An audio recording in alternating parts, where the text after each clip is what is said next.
Hello YouTube, c'est Codex pour une toute nouvelle vidéo manga. Aujourd'hui les gars, je vais vous parler de Naruto. Naruto, ouais, l'animé.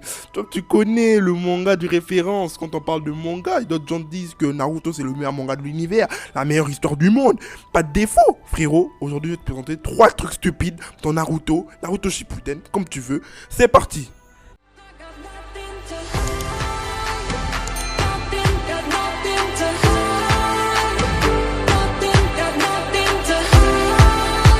On commence avec le numéro 3 des trucs stupides dans Naruto.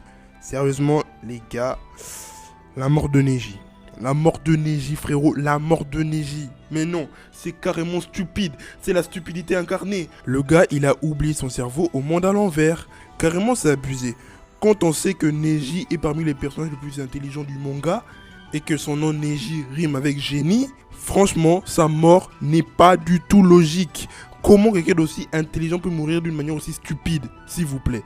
Il a le Byakugan, l'une des pupilles les plus puissantes de l'univers.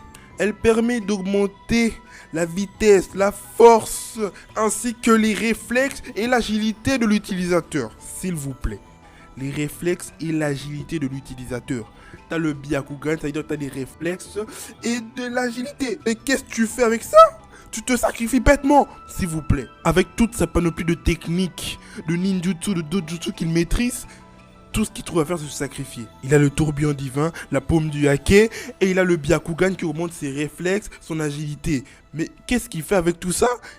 Il se sacrifie. Mais s'il vous plaît, c'est stupide. C'est stupide. Neji rime avec génie. Mais pourquoi finalement Neji rime avec stupide? On est où, s'il vous plaît? Il y a des gens qui oublient leur portefeuille chez eux. Lui, il a oublié son cerveau chez lui. Mais bon, on n'oublie pas que la mort de Neji nous a fait traverser des émotions. On a vu lui pleurer, ça nous a fait pleurer. Bref, c'était intense comme mort, même si ça ne change pas le fait que ça reste stupide. Mais passons, vous allez voir, il y a encore plus stupide.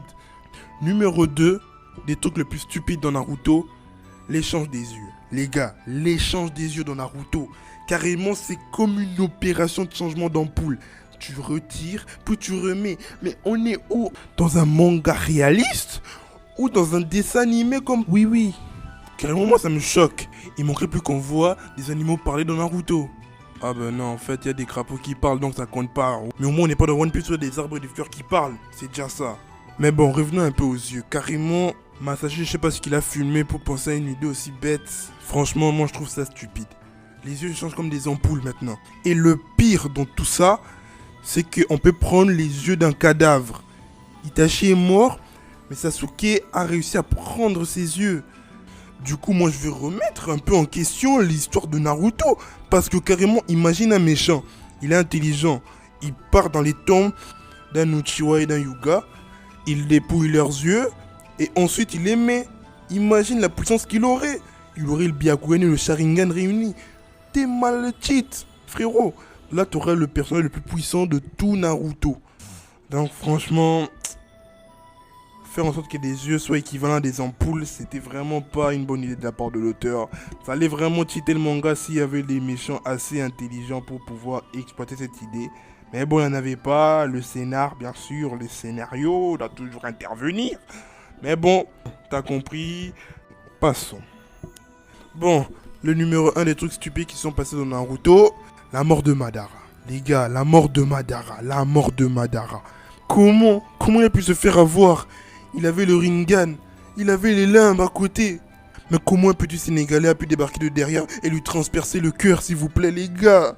C'est pas logique, les gars, c'est pas logique. On parle du grand Madara. Celui qui a humilié toute une armée à coups de météorite. Celui qui a tabassé les 5 Kage comme des gosses à la récréation. Celui qui a mis en chaîne tous les 9 bijou à lui tout seul. Sans yeux, s'il vous plaît, sans yeux. Mais Madara ne devait pas mourir. Impossible. Mais non, le gars, il avait tout planifié depuis le début. Son plan était parfait. Aucune faille. Il a tout fait pour réussir. Il a même ressuscité au final. Tellement il était intelligent. Il a mené un plan. Depuis, je sais pas, 30 ans, 40 ans. Il a manipulé un petit de 12 ans. Obito. Oh. Qui lui-même manipulait Yahiko et Nagato et Conan. Franchement, Madara, c'est carrément le meilleur méchant de tout animé confondu. Et il aurait pas dû mourir car son plan était parfait. Aucune faille. Carrément, lui, je peux l'appeler le professeur de la Casa des Papel. Il a tellement planifié son plan qu'il a même ressuscité à la fin. Mais au final, il se fait tuer par Zetsu Noir. Je sais pas, c'est parce qu'il faisait peut-être noir qu'il a pas vu Zetsu Noir, mais carrément, c'est pas logique. Il avait les limbes. Techniquement, il devait savoir que Zetsu allait déjà s'approcher. Zetsu n'est pas si rapide que ça. Il aurait dû contrer avec un réflexe super rapide ou à faire appel aux limbes. Mais il a rien fait de tout ça. Il s'est fait avoir bêtement. Et ça, c'était vraiment stupide. Franchement, la facilité scénaristique, ça passe quand c'est méchant, gentil. Mais quand c'est méchant, méchant, ça passe plus. Madara était trop fort. Il a battu la lance ninja lui tout seul. C'était clair et net.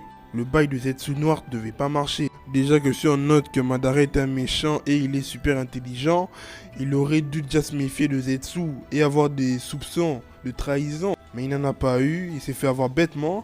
Quand je dis ça à mes potes, ils me disent non Madara, il avait confiance en Zetsu, tout ça. Mais non frérot, t'es un méchant de l'univers de Naruto et tu te fais avoir par trahison.